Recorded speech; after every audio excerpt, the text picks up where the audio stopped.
सो हाय दोस्तों, welcome to इंस्पर chemistry. सो मेरे हिसाब से आप सब घर में हो, सेफ हो और अच्छे से पढ़ाई भी कर रहे हो। सो इस वीडियो में हम डिस्कस करेंगे सॉलिड स्टेट केमिस्ट्री के बारे में। तो पिछले जो सॉलिड स्टेट केमिस्ट्री का सीरीज़ था उसमें हम डिस्कस किया डिफरेंट टाइप ऑफ लैटिस, कैसे क्लोज पैकिंग होता है, कैसे उसका पैकिंग अरेंजमेंट होता है। उसके साथ डिस्कस किया था वॉइड्स के बारे में, कैसे वॉइड्स बनता है, टेट्राहेड्रल ऑक्टाहेड्रल वॉइड्स। पिछले वीडियो में सॉलिड स्टेट का NaCl का स्ट्रक्चर डिस्कस किया था और उसके पहले एक डिमांड था उसलिए TiO2 का स्ट्रक्चर डिस्कस किया था। आज हम डिस्कस करेंगे जिंक सल्फाइड का स्ट्रक्चर। जिंक सल्फाइड एक AB टाइप का लैटिस होता है जो एक इनऑर्गेनिक सॉल्ट होता है। और जिंक सल्फाइड क्या है, वो पॉलीमॉर्फिज्म दिखाता है। So what is polymorphism? Polymorphism means if two structure have near about same energy or equal energy, so they can interchange their structure from one state to another state or one form to another form. So this is called polymorphism. So zinc sulfide also shows polymorphism. उसका polymorphism में दो structure आता है। पहला आता है zinc blende जो more stable होता है और उसके साथ होता है ऊर्जाइट जो हेक्सागोनल क्लोज पैकिंग, और zinc blende cubic close packing. अभी उसके बारे में डिस्कस करेंगे। सो इन जिंक सल्फाइड उसका radius ratio, radius of cation zinc 2+ by radius of anion radius of S2- equal to 0.74 angstrom divided by 1.90 angstrom. तो उसका value होता है 0.389। सो वो क्या होता है 0.225 से 0.414 इसका जो रेंज है इसके अंदर प्रेजेंट होता है। सो इसका जो कोऑर्डिनेशन नंबर 4 होता है। तो जिंक सल्फाइड में क्या होगा, इसका जो सल्फाइड क्या होता है, एक FCC क्रिस्टल स्ट्रक्चर बनाता है पहले। उसमें क्या होता है tetrahedral void and octahedral voids बनाता है। सो 4S2- will form 4 octahedral voids and 8 tetrahedral voids. And zinc 2+ क्या करेगा, जिंक 2+ उसका जो ऑल्टरनेटिव जो टेट्राहेड्रल वॉइड्स उसमें प्रेजेंट होगा। सो टोटल टेट्राहेड्रल वॉइड्स का alternative tetrahedral voids equal to number of tetrahedral voids equal to 4। So वो alternative 4 tetrahedral voids में 4 जिंक 2+ आयन प्रेजेंट होगा।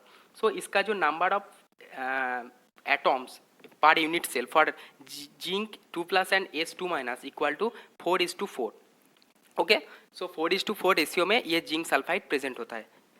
सो इसका जो रेशियो 1:1 एंड इसका जो coordination number 4, so 1:1 in multiplied by 4, so it will form 4:4 crystal. ये very important है exam के लिए।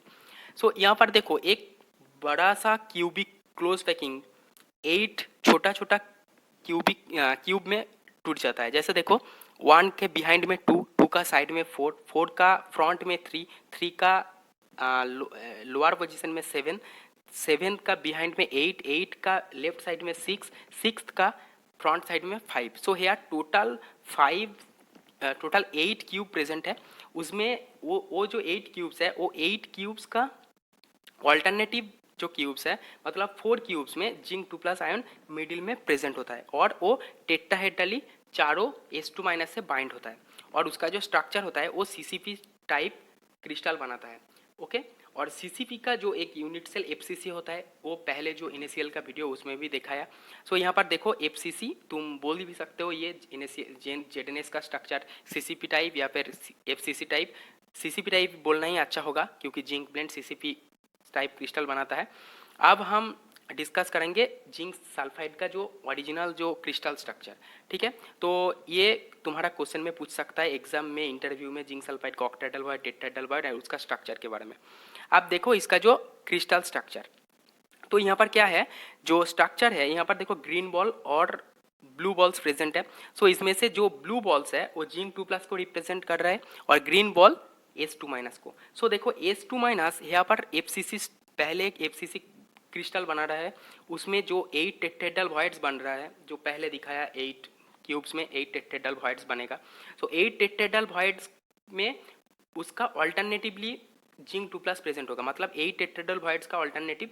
सो 4 टेट्राहेड्रल वॉइड्स, सो 4 टेट्राहेड्रल वॉइड्स में 4 जिंक 2+ आयन्स प्रेजेंट होगा और ऐसे बनाएगा। जो एक में होगा उसका बी साइड में नहीं होगा जिंक 2+, उसके बी साइड में होगा, फिर उसके बी साइड में नहीं होगा, फिर उसके नीचे होगा, फिर उसका बी साइड में नहीं होगा। ऐसे total 4 zinc 2+ total crystal structure में प्रेजेंट होगा और 4:4 लैटिस बनाएगा। तो देखो ये जिंक 2+ का स्ट्रक्चर, यहाँ पर जो स्ट्रक्चर दिया है ग्रीन रिप्रेजेंट S2- और ब्लू रिप्रेजेंट Zn2+। तो देखो ये जिंक सल्फाइड का जिंक ब्लेंड स्ट्रक्चर, ये अच्छे से देखो। ये स्ट्रक्चर तुमको पूछ सकता है कहीं भी एग्जाम में ड्रॉ करने को भी बोल सकता है और इंटरव्यू में भी पूछ सकता है number of tetrahedral voids, number of octahedral voids और कैसे ये बनता है, उसका क्रिस्टल कौन बनाता है। तुम्हारा जो रिसर्च इंटरव्यू जैसे JNCSR, आईजार, ISCS, IISc, इसका जो जो इंटरव्यू होगा इसमें ये मस्ट पूछेगा, सॉलिड स्टेट केमिस्ट्री से क्वेश्चन पूछेगा। तो ठीक है, इसका 2 स्ट्रक्चर पूछेगा पहले, ऊर्जाइट क्या होता है, हेक्सागोनल क्लोज पैकिंग, और जिंक ZNS का जिंक ब्लेंड स्ट्रक्चर। सो ये तुम्हारे लिए बहुत ही इंपॉर्टेंट है। सो ये अच्छे से देखो और अच्छे से प्रैक्टिस करो इसका स्ट्रक्चर, इसका टेट्राहेड्रल वॉइड, इसका number of participating ions. So that's all for today's video. If you get any information from this video, please hit the like button, please subscribe our channel. Thank you.